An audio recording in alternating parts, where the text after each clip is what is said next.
नमस्कार दोस्तों, welcome back to practice with Dev. आज हम लोग इस वीडियो लेक्चर में बीपीएससी 3.0 के मैथ्स के क्वेश्चन को सॉल्व करेंगे। यदि आप 4.0 को देना चाहते हो या भविष्य में दोगे, यदि वैकेंसी आती है तब, तो उसके लिए आपको बहुत ही ज़्यादा बेनिफिट मिलेगा, आइडिया लगेगा कि किस प्रकार के क्वेश्चन पूछे जाते हैं।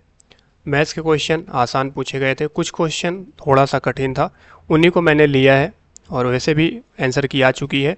आप सभी लोगों ने अपना नंबर देख भी लिया होगा। तो चलिए देखते हैं। देखिए, पहला क्वेश्चन यहाँ पे पूछा गया था कि सुब्रमण्यम और नायडू ने राहत कोष में कुछ पैसे दान दिए।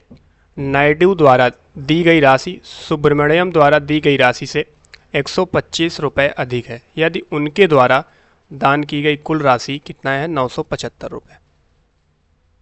क्लियर है? तो सुब्रमण्यम द्वारा दान की गई राशि कितनी है? आसान क्वेश्चन है। सुब्रमण्यम है यानी यस से सुब्रमण्यम हो गए और यन से नायडू हो गए। यहाँ पढ़िएगा, कह रहा है कि नायडू द्वारा दी गई राशि सुब्रमण्यम द्वारा दी गई राशि से 125 रुपये अधिक है। यानी यदि सुब्रमण्यम यक्स रुपये देता है तो नायडू जो है यक्स प्लस 125 देता है। क्लियर है यहाँ तक? और दोनों कितना दे रहे हैं? 975 रुपये। तो इन दोनों को ऐसे ऐड कर दीजिए, यानी यक्स प्लस 125, दोनों कुल मिला के 975 रुपये दे रहे हैं। तो यक्स यक्स 2x हो जाएगा। 975 में से उधर 125 जाके घट जाएगा, यानी माइनस हो जाएगा। तो 2x बराबर होगा 975 में 125 घटाएंगे, 5 में 5 गए 0, 7 में से 2 गए 5 और 9 में से 1 गए 8। क्लियर हुई बात? तो 850 को डिवाइड करेंगे हम लोग 2 से। 2 चौक 8 हो जाएगा, 2 दूना 4, 2 पंचे 10। तो 425 रुपये आया हुआ है। देखिए किसका पूछा गया है, हमसे कह रहा है सुब्रमण्यम ने कितनी राशि दी। तो सुब्रमण्यम को हमने कितना माना था? यक्स माना था। क्लियर है बात? तो सुब्रमण्यम की जो राशि है वो कितनी है? 425। यानी option number C will be right answer इसका बन जाएगा। आई होप समझ में आया होगा। अगर इसका पूछता नायडू का तो 425 में 125 जोड़ देते, यानी 425 प्लस 125 ऐड करो, कितना आएगा? 5 5 10 और 2 2 4 1 5, 4 1 5, यानी 550 रुपये आ जाएंगे। क्लियर हुई बात? ठीक है, क्योंकि हमसे सुब्रमण्यम का पूछा था तो इसलिए हमारा आंसर ऑप्शन नंबर सी सही हो जाएगा। आई होप क्लियर हुआ होगा। चलिए बढ़ेंगे। क्वेश्चन नंबर, ये पूछा गया था 38। सभी क्वेश्चन एग्ज़ाम में पूछे गए हैं और ये 2024 में जो पेपर हुआ था उसके हैं। चलिए, अच्छा क्वेश्चन है। देखिए, ये तो और अच्छा क्वेश्चन था। पूछा गया है कि 0.03125 की पावर है माइनस का 2/5। क्लियर है? तो देखिए इसको कैसे करना है। पहली बात तो 1 2 3 2 2 4 1 5 अंक के बाद डेसिमल है। क्लियर हुई बात?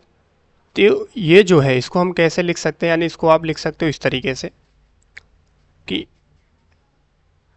1 मिनट,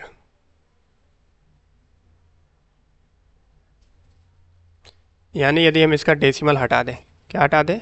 डेसिमल यदि हम हटा दें, और देखिए एक काम करिए, यहाँ पे जो 0.03125 लिखा हुआ है इसको हम क्या लिख सकते हैं पता है? ये 0.5 का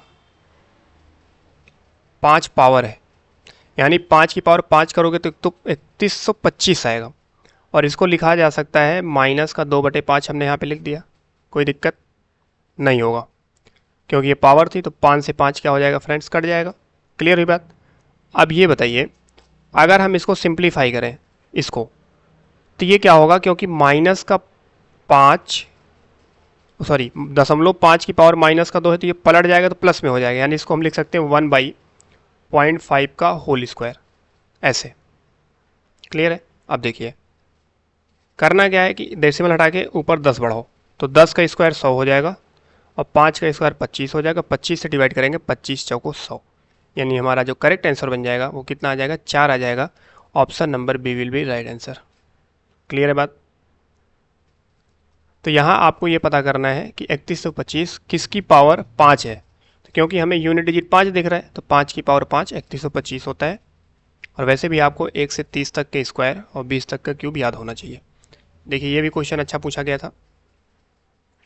लिखा हुआ है 1/5 की power 3x is equal to 0.008। तो कह रहा है 0.25 की पावर x का मान बताना। सबसे पहले x का मान निकालेंगे हम लोग।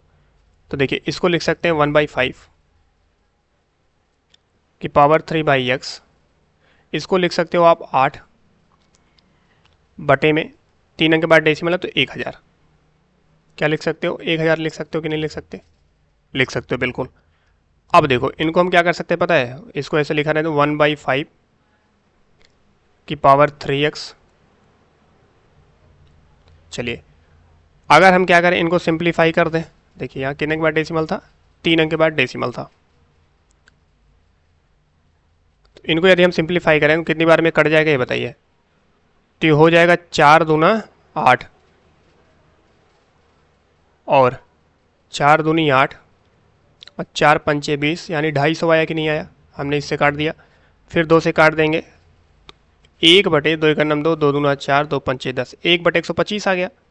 तो मतलब ये हुआ कि 1/5 की power 3x is equal to, इसको लिख सकते हैं 1/5 की पावर 3, क्योंकि फ्रेंड्स बेस बराबर है तो घात बराबर हो जाएगी। तो यहाँ देखिए हम इसको लिख सकते हैं 3x बराबर 3।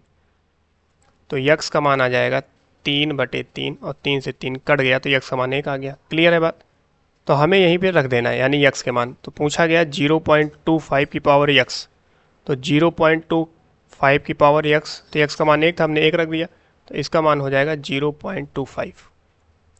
0.25 विल बी राइट आंसर। और ऑप्शन नंबर सी में दिया है, सॉरी बी में दिया है, तो option number B will be right answer. चलिए देखेंगे नेक्स्ट क्वेश्चन। ये भी क्वेश्चन अच्छा पूछा गया था। साधारण ब्याज का है, पूछा जा रहा है कितने वर्षों में। देखिए अगर सिंपल इंटरेस्ट की बात करें तो फार्मूला याद रखिएगा, P into R into T upon 100 is equal to होता है सिंपल इंटरेस्ट। कह रहा है कितने वर्षों में 7500 रुपये 8% साधारण ब्याज की दर से दोगुना हो जाएगा। हमें P का मान दे रखा है 7500 रुपये, R का मान है 8, समय निकालना है हमने T मान लिया और बटे में हो गए 100। कह रहा है साधारण ब्याज में दुगना हो जाएगा, यानी 7500 रुपये था तो 7500 का दुगना कितना होगा? 2 0 में 0, 2 0 में 0 और 75 दूना 150, यानी 15,000। तो अगर 15,000 जो ये है ये मिश्रधन है, तो 15,000 में 7500 घटाओगे तो यानी हमारा जो ब्याज रहा होगा वो भी 7500 ही रुपये रहा होगा। दुगना मतलब, क्योंकि 7500 का दुगना करोगे तो आप कितना पा जाओगे? यहाँ पे 15,000 पा जाओगे। ये तो मिश्रधन हो गया ना। तो हमें अगर ब्याज चाहिए तो कैसे निकालते हैं साधारण ब्याज? यानी मिश्रधन में मूलधन को घटा देते हैं। तो ये जो 15,000 में किसको घटाना होगा? 7500 को घटाना होगा। तो हमारा क्या आएगा? 7500 आ जाएगा। 7500 से 7500 को डिवाइड कर देंगे और टी बराबर हो जाएगा 100 एकन्नम 100 और बटे में 8। 8 एकन्नम 8 हुआ, बचा कितना? 2 20, 8 दूना 16, बचा 4, 8 5 40, यानी 12.5 वर्ष हमारा करेक्ट आंसर है। Option number C will be right answer. Clear है? आई होप समझ में आया होगा। चलिए देखेंगे। अच्छा ये तो क्वेश्चन रिपीट हो चुका है, ये भी आपका 12.5 वर्ष ही होगा क्योंकि सेम क्वेश्चन है। ठीक है, तो फ्रेंड्स ये कुछ इंपॉर्टेंट क्वेश्चन थे जो कि बीपीएससी टीआरई 3.0 में पूछा गया था। ऐसे ही क्वेश्चन आपको 4.0 में देखने को मिलेंगे। यदि आपको और क्वेश्चन की प्रैक्टिस करना है तो चैनल को सब्सक्राइब करके बेल आइकन को प्रेस कर लीजिए। नोटिफिकेशन आपको डेली का डेली मिलता रहेगा और डेली आपको वीडियो मैथ्स के देखने को मिलेंगे। क्लियर है बात? ठीक है, वीडियो अच्छा लगा हो तो वीडियो को लाइक करिएगा। और भी वीडियो आपको प्लेलिस्ट पे अपलोडेड मिल जाएंगे, वहाँ पर आप जाकर उसको चेक कर लीजिएगा। मिलेंगे नेक्स्ट वीडियो में। जय हिंद, पढ़ते रहिए, मस्त रहिए।